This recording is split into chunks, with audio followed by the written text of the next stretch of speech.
Funding for this program is provided by Friends, the Iowa PBS Foundation, as well as generations of families and friends who feel passionate about the programs they watch on Iowa PBS.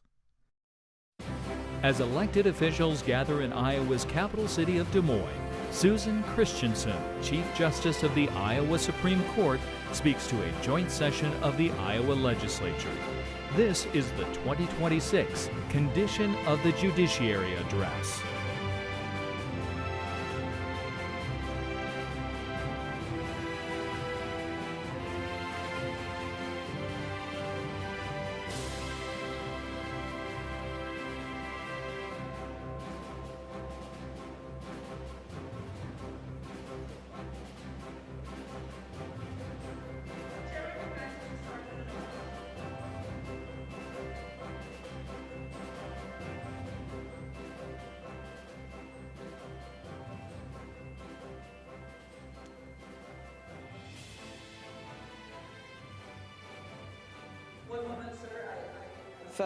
Skipped a step. The chair recognizes the senator from Winneshiek, Senator Klimisch. Madam President, I move that a committee of 6, 3 members from the Senate and 3 members from the House, be appointed to notify Chief Justice Christensen that the Joint Convention is ready to receive her. You've heard the motion from the senator from Winneshiek, Senator Klimisch. All those in favor say aye. Aye. Opposed say nay. The motion prevails, and the chair announces the appointment of the senator from Mills, Senator Costello, the senator from Hardin, Senator Sweeney, and the senator from Johnson, Senator Weiner, on the part of the Senate, and the representative from Warren, Representative Bowden, the representative from Johnson, Representative Lawler, and the representative from Story, Representative Wilburn, on the part of the House. Will the committee please retire and perform its duty?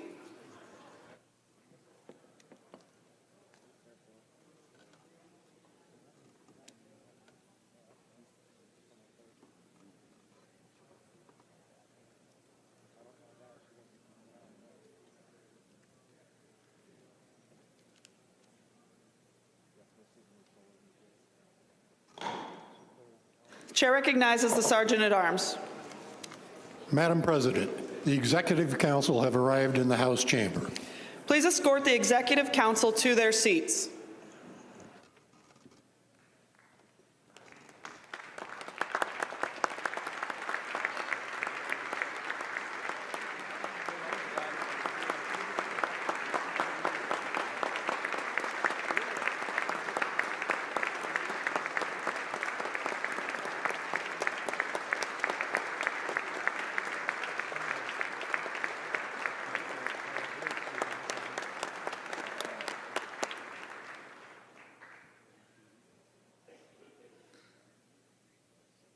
The chair recognizes the Sergeant at Arms.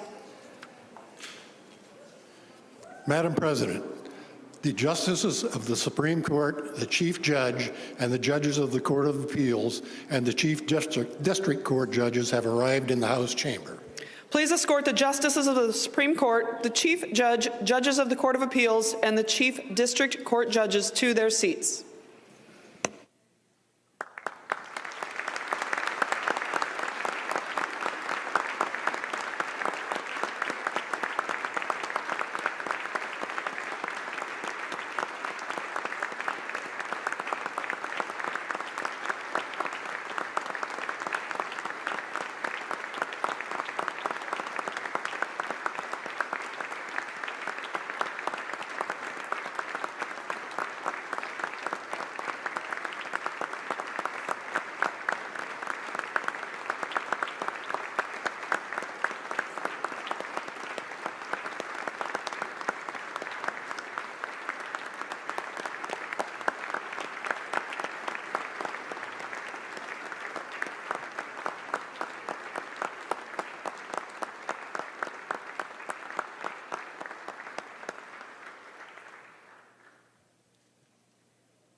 The chair recognizes the Sergeant at Arms. Madam President, the family of the Chief Justice have arrived in the House chamber. Please escort the Chief Justice's family to their seats.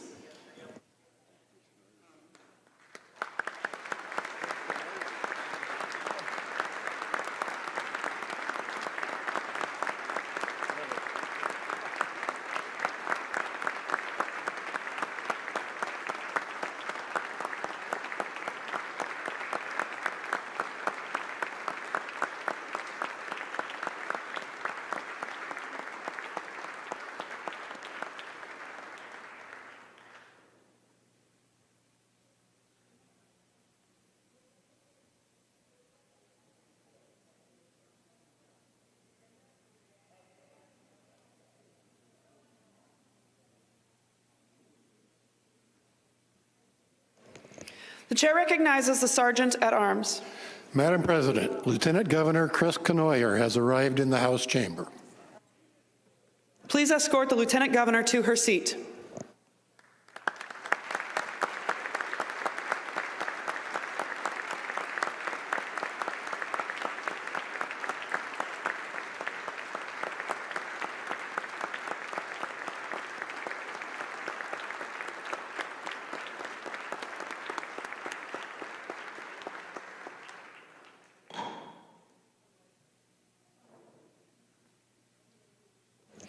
The chair recognizes the Sergeant at Arms. Madam President, your committee to escort Governor Kim Reynolds has arrived. The committee will escort the Honorable Kim Reynolds to the rostrum.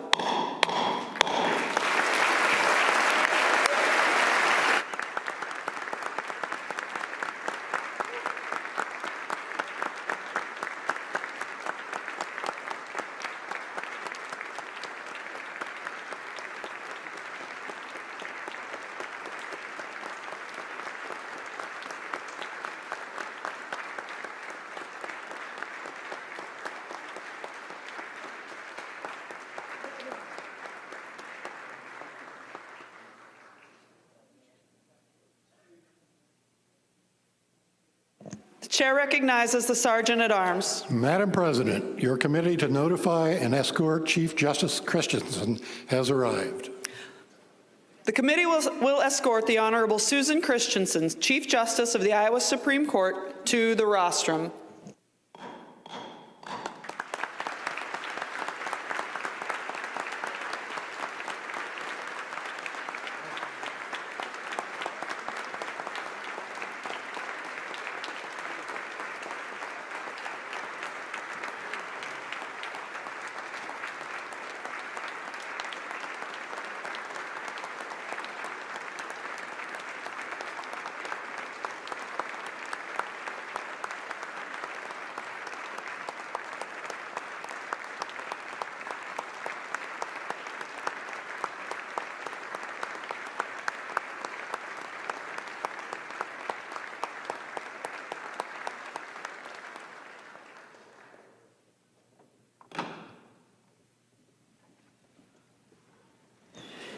It is my pleasure to introduce to you the Chief Justice of the Iowa Supreme Court, Susan Christensen, to deliver the State of the Judiciary message.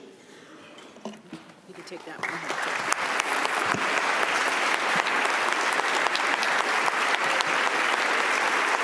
Is that for me?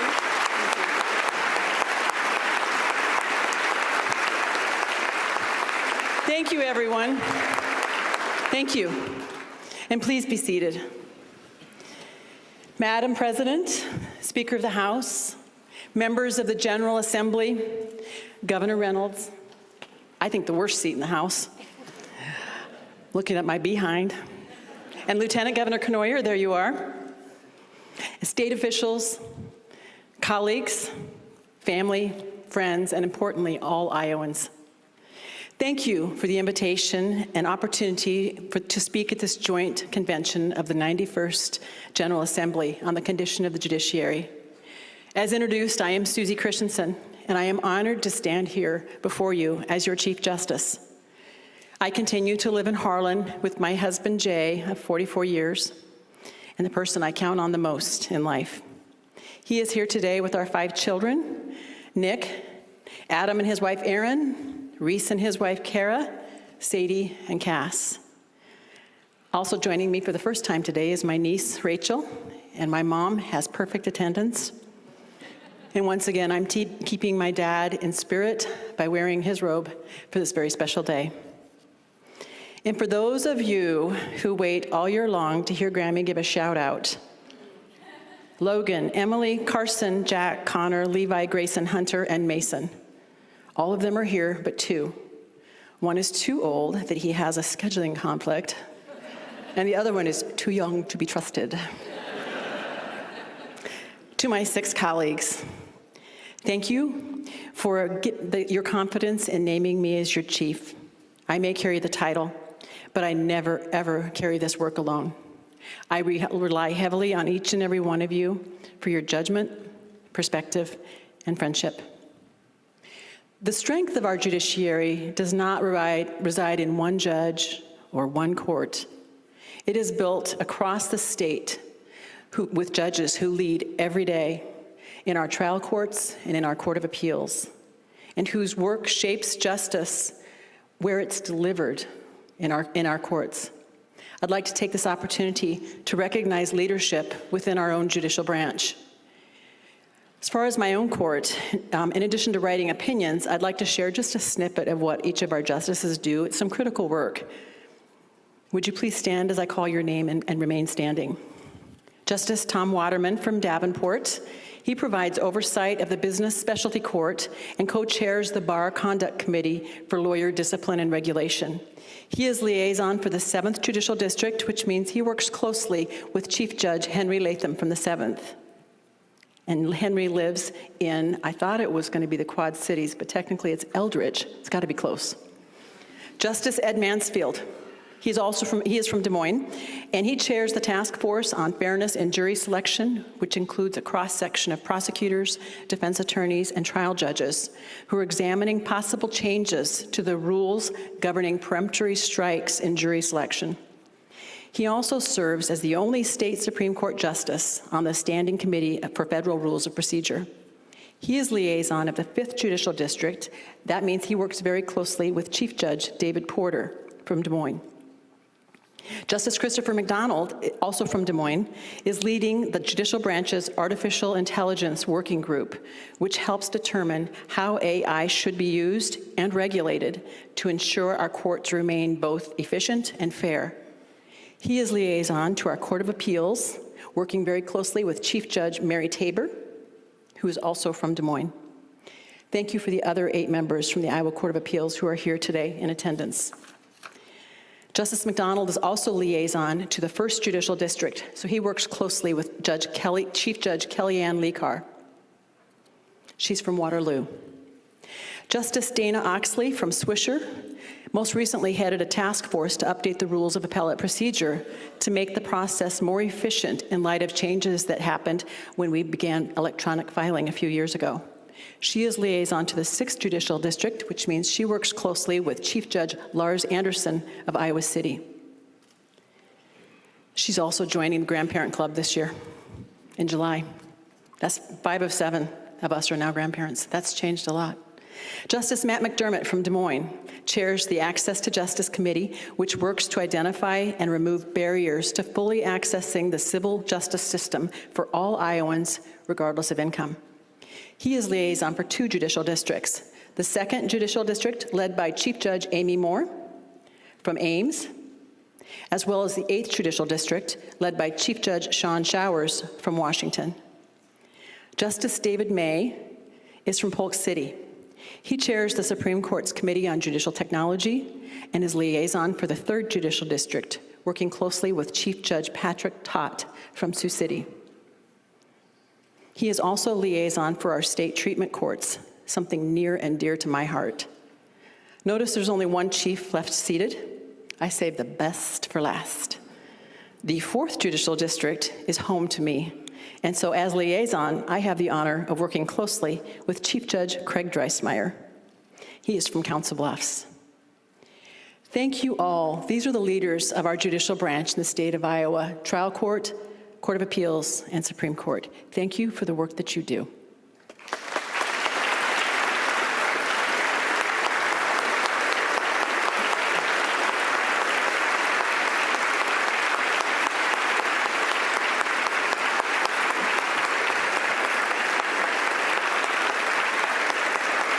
You may be seated.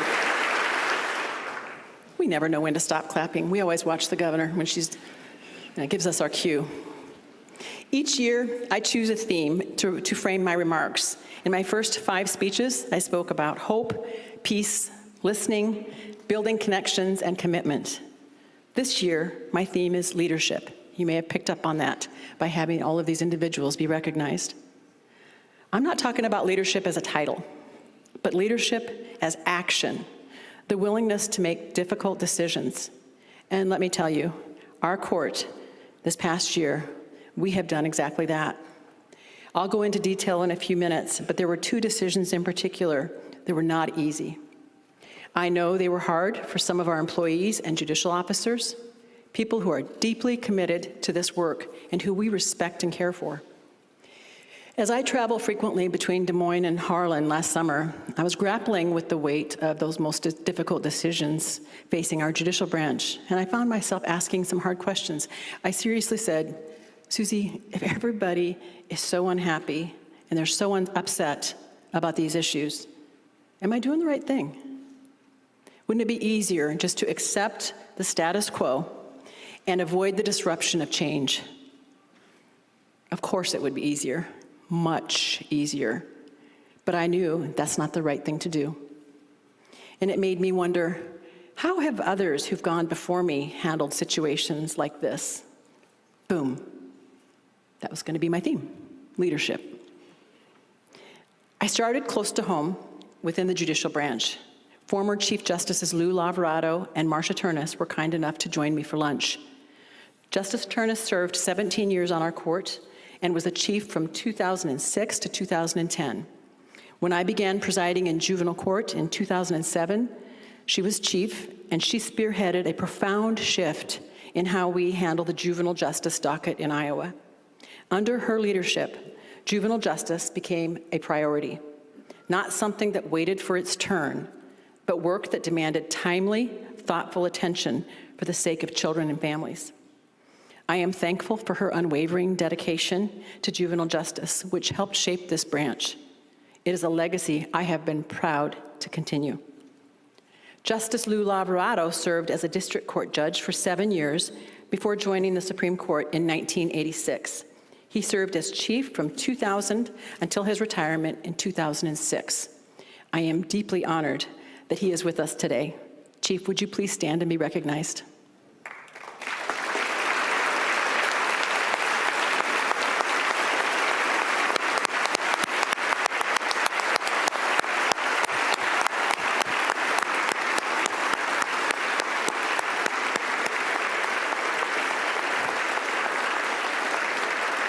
Thank you. Justice Lavarado's legacy is the Judicial Branch building across the street. During his years as chief, he worked tirelessly to secure the funding for that building and to collaborate with its architects for the design. That building, with its striking floors and imposing columns, stands as a powerful example of what can be accomplished when all three branches work together. Chief, your efforts are deeply appreciated. Because the work of leadership in Iowa does not belong to just one branch, I turn to the leaders in the other two branches. From the executive branch, I spoke with her, Governor Reynolds. I also spoke with some former governors, Branstad, Culver, and Vilsack. And from the legislative branch, I spoke with current and former leaders in both chambers and from both parties in an effort to gain insight in their experiences with leadership in Iowa. I shared some of the recent challenges facing the judicial branch and the decisions that followed, and in return, they spoke about some of the challenges that they faced in office and how they worked through them as leaders. Across every conversation, the message was unmistakable. Do what you believe is right, even when it's not popular. And when difficult decisions must be made, explain yourself. So that's what I'm going to do today. I'm going to explain myself. I want to walk through some decisions made by our court this past year and talk directly about what this branch needs from you to meet its responsibilities to the people of Iowa. One of the key decisions our court made this past summer sent ripples throughout the branch. Class and comp. It probably just sent ripples across those 6 people's spines. By that, I mean we re-examined how every job is defined in our branch and how we pay the 1,500 people who fill them.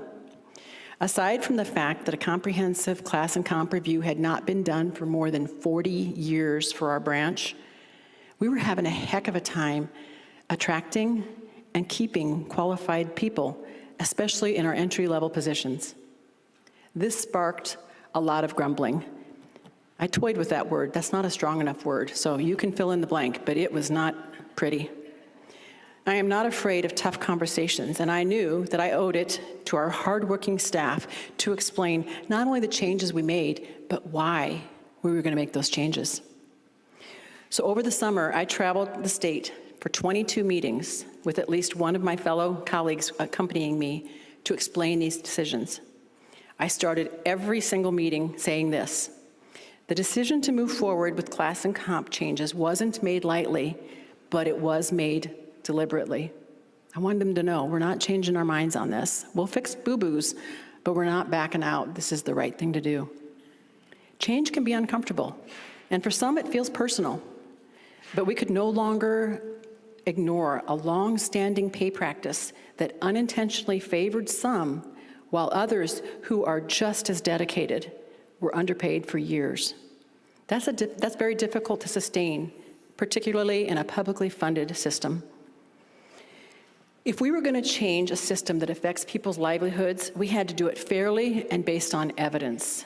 As a court, we gave court administration, after careful and repeated consideration, to have an independent review and hire a consultant. After that consultant reviewed the job classifications, minimum requirements, and pay grades, they made recommendations for how do we move forward. We learned a lot. Overall, our total compensation was quite competitive for most positions, but we also learned that about a quarter of our staff were underpaid based on comparable government jobs, not just out there in the market, government jobs. Those are called green circles, a term of art used by human resource professionals. We also learned that about 10% of our staff were paid at or above what the data supports for their particular job duties. Those are called red circles. Several recommendations were made by the consultant, but we could only afford to implement some of them. For example, we reduced the number of job classifications from 140 to 82. We standardized pay grades and reduced minimum job requirements where appropriate. Most notably, we raised the floor for those left behind, the green circles. We raised them to a minimum salary competitive with similar public sector jobs. In some cases, new hires now start at pay levels similar to long-serving employees. You can imagine that was not appreciated by some. That's why the judicial branch's budget request includes funding to address what's called salary compression. We need to work on that. Experienced staff is just as important as recruiting new talent. The changes we made for class and comp were effective July 1, and almost overnight, the number of applicants for judicial positions soared. I'm not exaggerating, they soared. It cannot be a coincidence. We are better at clearly defining the roles and responsibilities for the jobs we're posting, and we are setting the starting pay at a more competitive market rate. So while a quarter of our staff was ecstatic about having a pay increase to get them to the new minimum, others were deeply disappointed by shortened pay ranges or the loss of automatic reclassification based on years of service. I get it. If I was still a trial court judge with colleagues directly affected, I might very well say, stay out of our biz, Des Moines. But in this role, as the leader of the judicial branch, I can't say that. I have a responsibility to all Iowans to be a good steward of their hard-earned tax dollars. Now, for the second monumental decision our court has been dealing with this past year, a decision that goes to the heart of how we operate, the modernization of our magistrate system. In a nutshell, this plan makes us more efficient and, turn up your bell tones, saves the judicial branch at least $2.5 million a year. How often do I come and tell you how to save money? I usually say, can you give me more? This is a savings, a significant savings, and I want to help you understand how we got here. Magistrates do incredibly important work on behalf of the judicial branch. After an arrest for something as simple as an assault or as serious as a murder, who is typically the first judicial officer a defendant will see? A magistrate. And the first thing that magistrate does is to conduct an initial appearance by informing the defendant of the charges, appointing counsel if the defendant qualifies, and making a very important determination whether the defendant will remain in jail or be released until trial. Other important duties of a magistrate include issuing arrest warrants and search warrants. They preside over civil small claims actions like landlord-tenant disputes. They preside over traffic violations and criminal simple misdemeanors such as assault or trespass. They also preside over involuntary commitment proceedings for Iowans who are alleged to be in need of mental health or substance abuse treatments. Given the importance of their work, it's worth pausing to take a look at how their role is structured. In Iowa, magistrates are part-time judicial officers. They are expected to devote about 1/3 of their professional time, that's roughly 13 hours a week, to the judicial branch. During the other 2/3 of their professional time, they are free to practice law or earn additional income in another way, such as substitute teaching or running a small business. In contrast, judges must serve on the bench full-time and cannot engage in the practice of law in any way, shape, or manner. That structural difference matters when we talk about salary and benefits. Currently, all magistrates are paid $46,611 a year, which is 31% of a district associate judge's salary. When you add in the benefits of IPERS and health insurance, their total compensation is approximately $65,000. So why revisit an important role that our magistrates are performing honorably and well? They're doing a great job. Because this change strengthens the entire judicial system, it improves efficiency, and it reduces costs to taxpayers, and brings our structure into better alignment with the work that magistrates actually do. We cannot fix this problem ourselves, trust you me. If I could have, I would have. That's where you come in.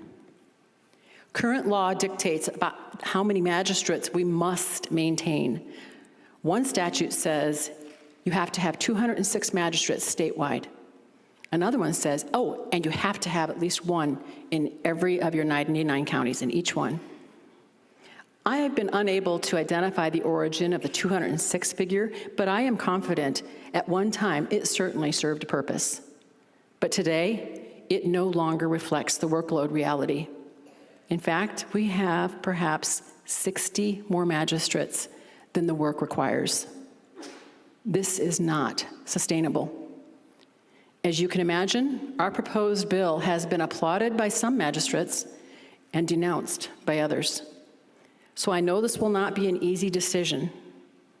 If you haven't already, many of you may hear from a magistrate you know and respect in your own community. I certainly have. But this cannot be decided one county at a time. It must be decided with the entire state in mind. As stewards of taxpayer dollars, we have a responsibility to make choices that serve all Iowans. Even if our coffers were overflowing, and don't for a minute think they are, but even if they were, the way we pay magistrates doesn't make sense.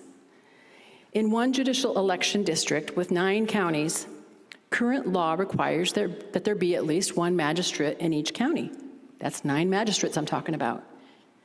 But the combined workload of those 9 counties equals 86% of a single full-time position. That means we are paying nearly $600,000 each year in salary and benefits for work that does not equal one full-time position. In other words, taxpayers are paying over $500,000 for work that could be done by less than 3 part-time magistrates, even when taking travel time into consideration. The way we pay magistrates and distribute their work doesn't make sense, and more importantly, it's not fair. All magistrates are paid exactly the same, even though there is a huge disparity in workload. As I said, in exchange for salary and benefits valued at about $65,000, it's anticipated that a magistrate will devote about 13 hours a week to the judiciary. Recent data shows some counties only need a couple hours a week the entire year. Each week, a couple hours will do. At the other end of the continuum, there are counties bumping up to 20 hours a week throughout the year. Those numbers are particularly concerning when you consider magistrates in 92 counties. 92, we all know how many we have workloads that demand less than 1/3 of their time. Whether magistrates work 2 or 20 hours a week is completely out of their control. I don't want anyone to say, oh, magistrates aren't doing their job. Yes, they are. By statute, they perform the work that's necessary for their county, not their district, like trial court judges. If a county has less civil disputes getting filed or less crimes being committed, this translates into less work for a magistrate. That's generally a good problem to have, and frankly, that's a big reason why I live in a rural community and I have no intention of moving. We need your help to address this imbalance.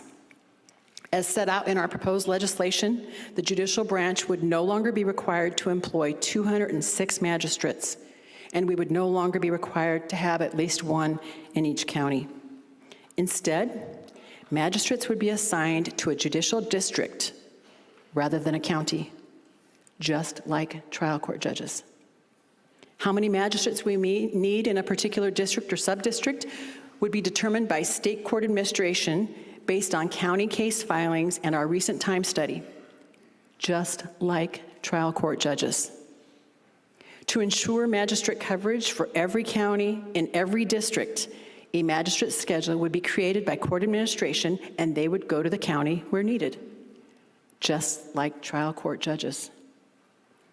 If a magistrate is required to go to another county within the district, mileage would be reimbursed at the state rate. I think you know what I'm going to say. Just like trial court judges. We can do this. We've been doing it for a long time.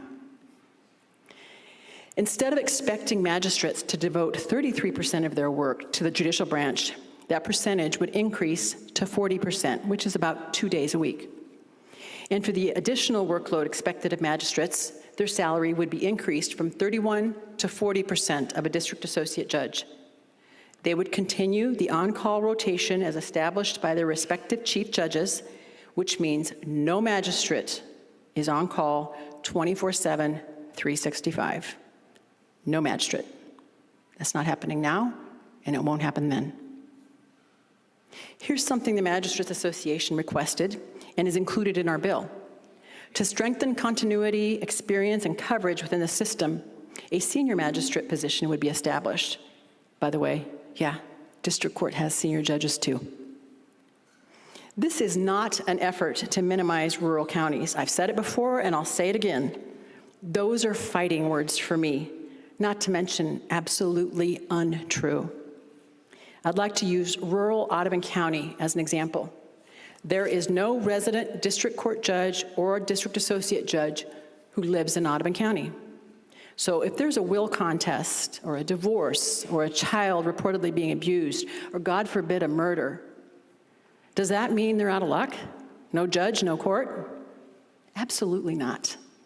Court administration is really good at juggling district-wide schedules and dispatching judges to all 99 counties for any situation which demands the attention of our judicial system. We can do the same for magistrates. This plan brings alignment between workload and compensation. We would be paying magistrates on the same principle as judges: equal responsibility, equal expectations. How can that be wrong? And as we make responsible use of technology in our courts, I want to be perfectly clear with you and the people of Iowa. Magistrates will continue to appear in person in all 99 counties. I didn't type it twice, but I'm going to say it twice. Magistrates will continue to appear in person in all 99 counties.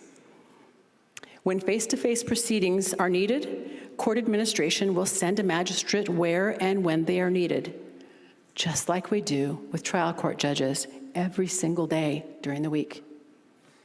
Change is never easy, but I am confident that this is the right step for our courts. With your support, we can streamline and right-size the magistrate system, improve how the work is administered, and save a minimum, you can hold me to that, a minimum of $2.5 million a year for the judicial branch.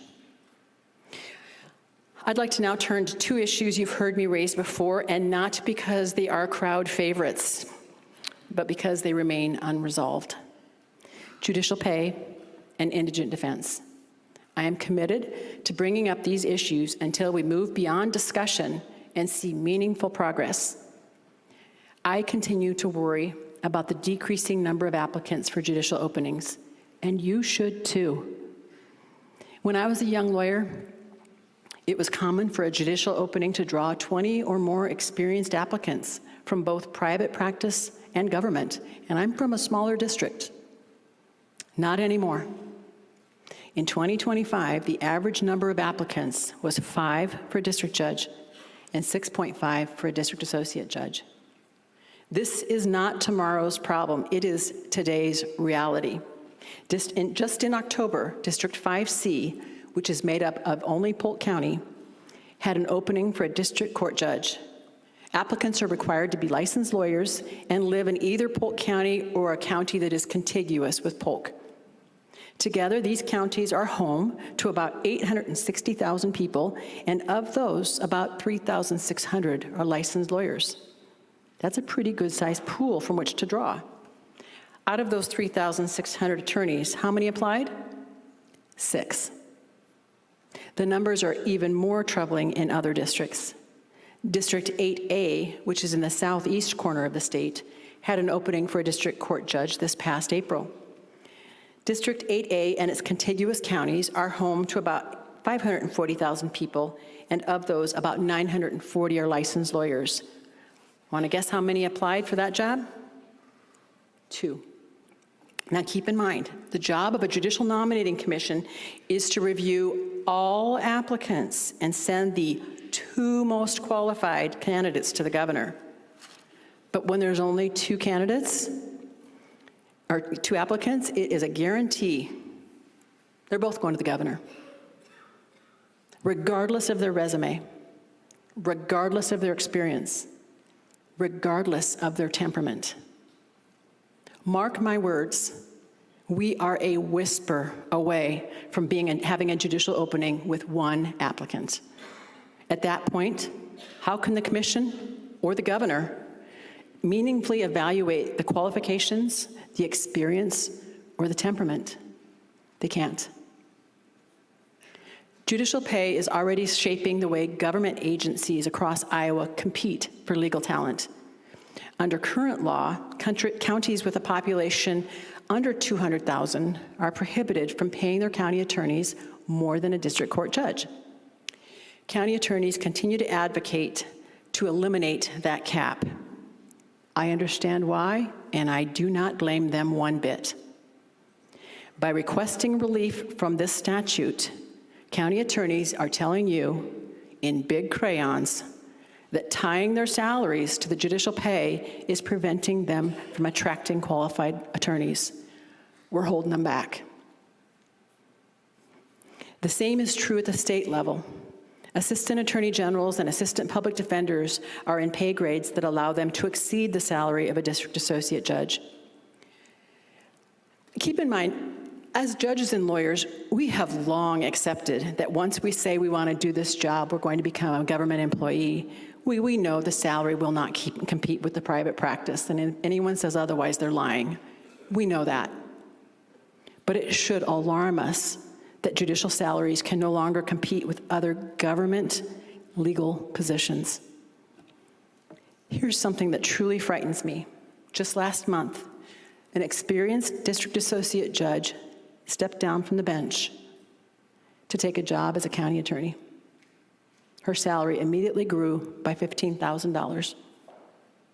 For years, I've used this podium and this opportunity, a captive audience, to say, who's going to apply for our judgeships in the future? I had no idea that my warning would become so urgent so quickly. Today, I must also ask, can we even hang on to the judges we have? When experienced judges leave the bench for other public sector jobs that pay better, we no longer have a recruitment problem. We have a retention problem. Serving as a judge in Iowa is becoming economically unsustainable. I stand here today and say out loud, the sky is falling on judicial pay for Iowa's judges. Last year, we asked you to consider linking a district court judge's salary to 75% of a federal judge's salary, which would have amounted to an increase of about 10.2%. Now, we recognize that 10.2% bump would be a big step in a single year. But couldn't we begin to close that gap? That is why we're asking for an increase of at least 4.3% in fiscal year 2027. That would cover the cost of living and also help us recover at least a portion of the purchasing power judges have been losing over the past several years.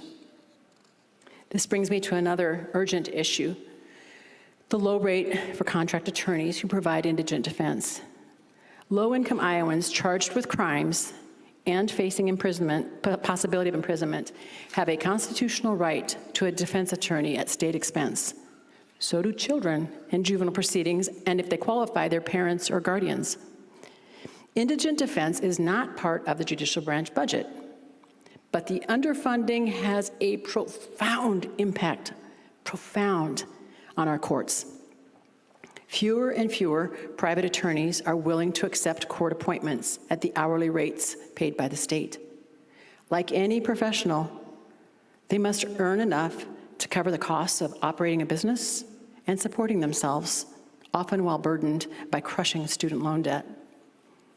Just like judges, Iowa contract attorneys get paid less than their counterparts in every state that touches Iowa. Those in criminal and juvenile practice are telling me, sometimes with tears in their eyes, that they simply cannot afford to continue. Now keep in mind, when you think of contract lawyers, I don't know what you generate in your mind, what that looks like. These are not marginal lawyers. They are committed, highly skilled, and exactly the people you want standing beside you or someone else you love who's in a legal pinch. I understand that criminal defendants are not always the most sympathetic bunch. It might be easier if contract attorneys represented only our most vulnerable children and families, but keep this in mind. If we fail to meet our constitutional obligation to provide counsel to all who apply, including criminal defendants, we cannot keep our communities safe. An indigent defendant cannot be prosecuted or held accountable unless counsel is appointed when required. When no attorney is available, critical deadlines are missed, leading to the dismissal of cases. Defendants can avoid prosecution altogether. I'm sure no one wants that, except criminal defendants. Like judicial pay, this is not tomorrow's problem, it is today's reality.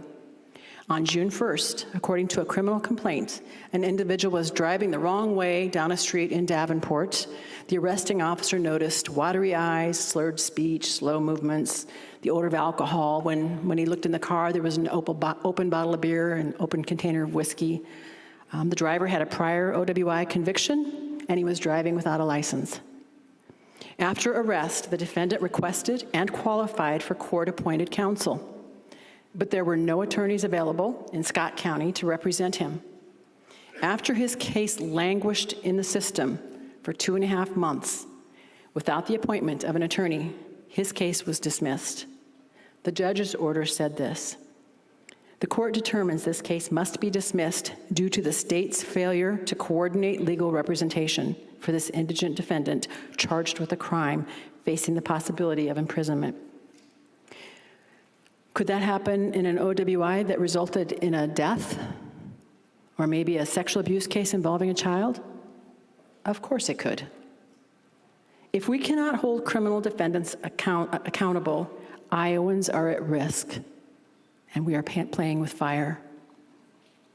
I've spilled a lot of ink on the challenges within our system, but now I'd like to speak to the human side of our profession. When I was a practicing attorney, I used to explain my job as brickwork. Clients would come into my office carrying bricks made up of fear, anger, uncertainty, and they would set them down on my desk. I could tell by the look in their eyes that they felt lighter when they walked out of my office. And before long, I was carrying a load of bricks I didn't walk in with that morning. That experience with my clients taught me this. If we aren't careful, those bricks don't just wear us down, they change how we practice, and in some cases, whether we can keep practicing at all. Data tells the same story.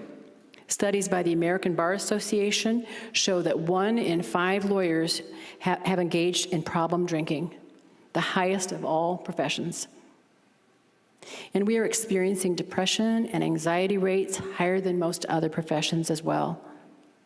This is a trend that demands attention and should never be accepted as normal. The Iowa State Bar Association's Well-Being Committee is doing just that, shining a light on the trend. They are offering an 8-part wellness masterclass based on self-care, fitness, mindfulness, alcohol use, workplace culture, and habit building, all aimed at helping lawyers and judges thrive, not just survive. They're also taking simple, practical steps, such as launching a new wellness club to encourage members to build healthier routines. I haven't started yet, but I enrolled, because I don't think it's enough to talk about something from this podium if I'm not willing to back it up with my own actions. This attention to wellness is also emerging in the private practice.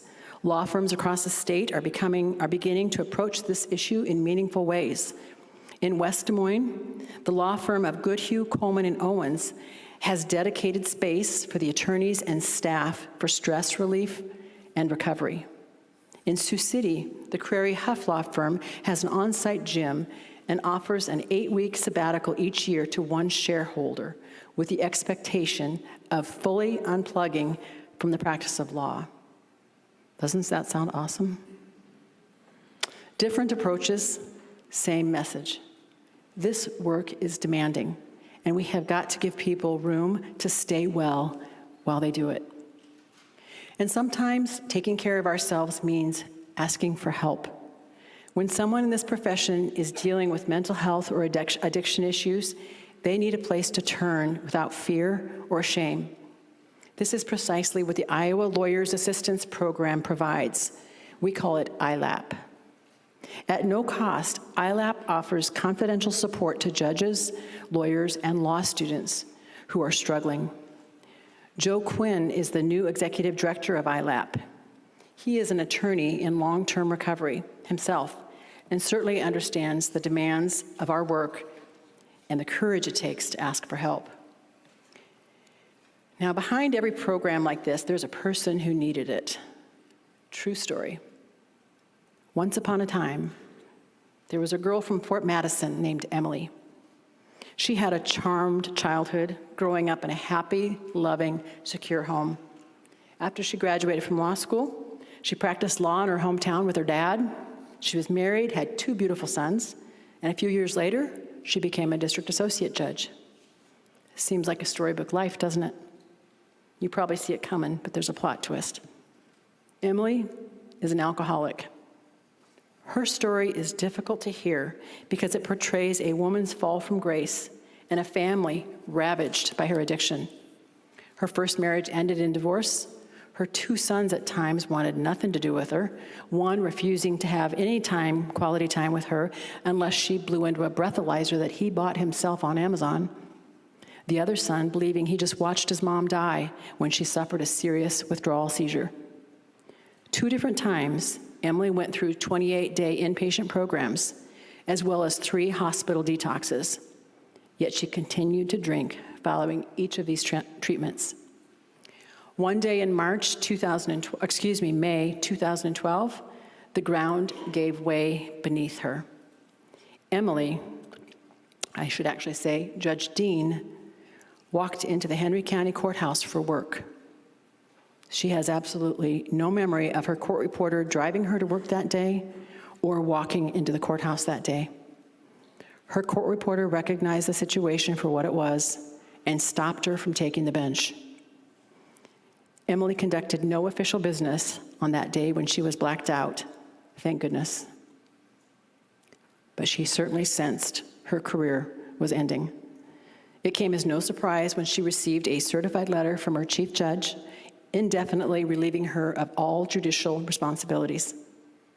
She spent the next 3 days in a psychiatric ward with no phone, no shoes, no clothes, no family, all alone, except for that suicide sitter who stayed with her all 3 days. That's when it finally hit her, and she realized, I am an alcoholic, and I cannot do this alone. Upon release, she dove headfirst into AA and worked the 12 steps of the program with her sponsor. She became good friends with a fellow AA participant, Brent, who is also an attorney in her hometown. The friendship grew into a relationship, and they've now been married since 2018. After serving her formal suspension by the Supreme Court, Emily dusted off her robe and took the bench again. That took real courage. She knew her reputation was in tatters, and she worked hard to regain her colleagues' and attorneys' trust and respect. Through this journey, Emily came to realize that her problem had become her purpose. In her own words, I'm an alcoholic. I didn't ask for this disease, but today I take responsibility for managing it. I talk about it because while pieces of my past are shameful, recovery is not. Tomorrow, it will be 5,000 days since Emily made the front page news as the drunk judge who reported to her job in a blackout. That's about 13 and a half years ago, which happens to also be her sobriety date. Emily is here today with her husband, Brent Ruther. Judge Dean, I have no idea where you are. Where are you, Judge Dean? Please stand so I can find you. There she is.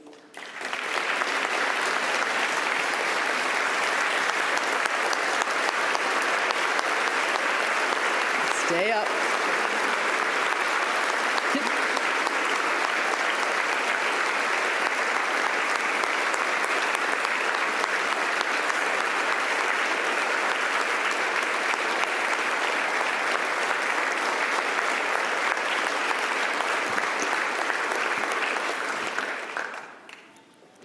As judges, we're used to people standing up when we enter the room, but that kind of stand-up's very, very different. That was cool.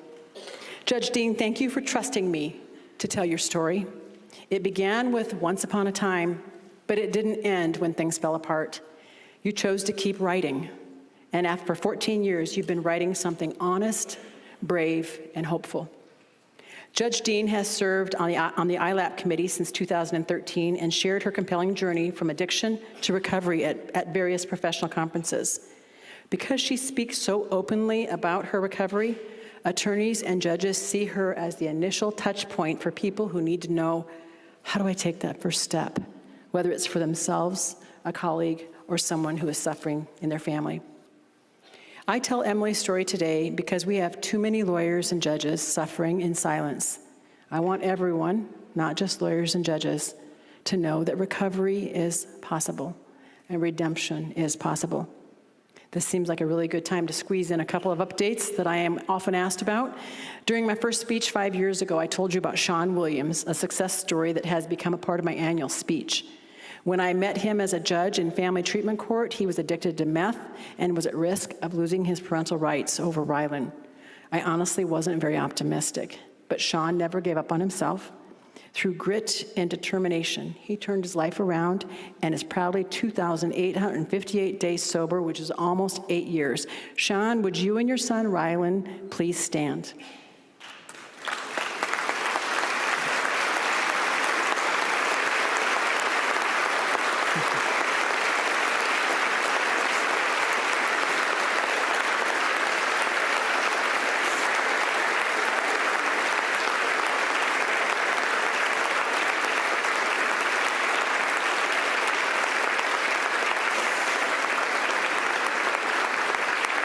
Thank you. Sean, thanks for allowing me once again to share your story and remind people that change is not only possible, but it's contagious.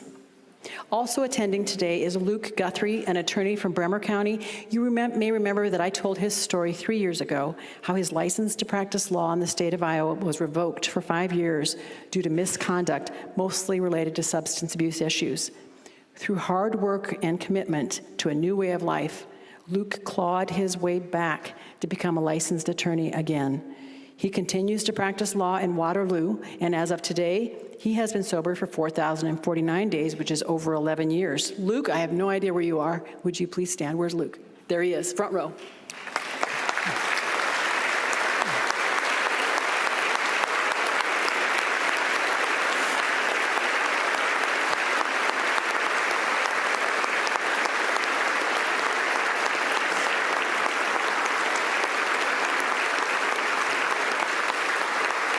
Thank you, Luke, for also giving me permission to tell your story again about recovery and redemption. But I also want to give you personally a really big thank you for your continued work as a contract lawyer for indigent defense. Last year, I talked about Youth Justice Council made up of young people who have directly experienced Iowa's juvenile justice system. You may remember I focused on their talking wall, which provides them with an opportunity to confidentially share what's in their hearts by writing on Post-it notes. This year, a new question was posed to them. What is one thing you need that you've been quietly hoping someone would notice? Pretty simple, huh? What's one thing you need, once again, not want, and quietly hoping somebody will notice? The number one answer from over 500 youth from every Iowa shelter, group home, and detention center was this. I think you're going to be gobsmacked. I was. A hug. Doesn't cost money, doesn't need legislation. That was an eye-opener. We must care about the people who come before our courts, like Sean, or the youth in our juvenile justice system who yearn for a hug. We must also care about the lawyers who stand beside them, like Luke. And of course, we must care about the judges who we entrust to get it right in moments that matter most, like Emily. This is how we protect the integrity of our courts, because leadership, whether judicial, executive, or legislative, means supporting the people whose work carries the public's trust. All this brings me to my final thoughts. Over the past year, I spent a lot of time thinking about what it means to lead an institution like ours. What I learned is this: doing what is right for the long term is rarely easy. And at the heart of every issue I've discussed today, how we compensate workforce, how we modernize our magistrate system, how we address judicial pay, how we ensure indigent defense is addressed, and how we care for the people who work for us. Every one of those issues involves a choice, not between right and wrong in the abstract, but between what is convenient and what is responsible. I am asking for your partnership in choosing what best serves the people of Iowa, even when the path is a little bit harder. And because that kind of partnership requires more than just this single morning, I want to keep the conversation going. I'll be having office hours again every Monday from 10 a.m. to noon, beginning January 26th through March 30th in the old Supreme Court chambers. It'll always be me, but if I can't make it for some reason, it will always be someone from our court, I promise you. I hope everyone will join us shortly downstairs in the historic Supreme Court chambers for coffee and cookies. Thank you to my esteemed colleagues for your dedication to our work, and to the elected leaders in this room. Thank you for inviting me to speak today, and thank you for your partnership and willingness to lead, even when the work is hard. And to the youth who could not make it today, to those youth who jot down things on tiny pieces of paper, keep talking. We are still listening. Thank you.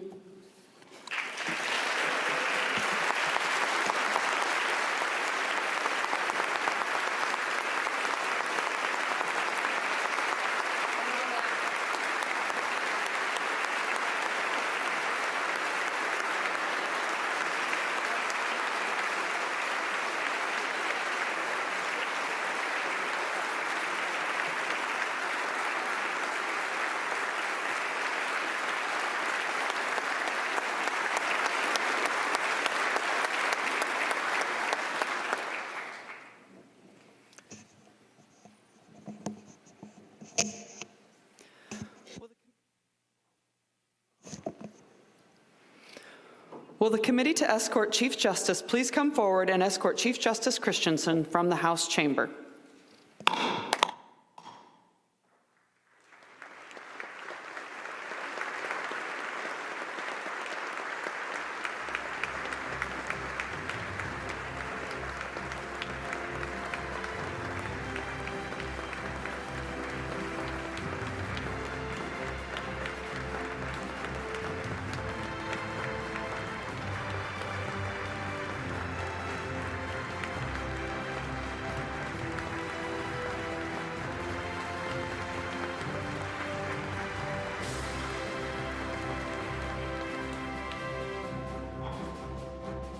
Funding for this program is provided by Friends, the Iowa PBS Foundation, as well as generations of families and friends who feel passionate about the programs they watch on Iowa PBS.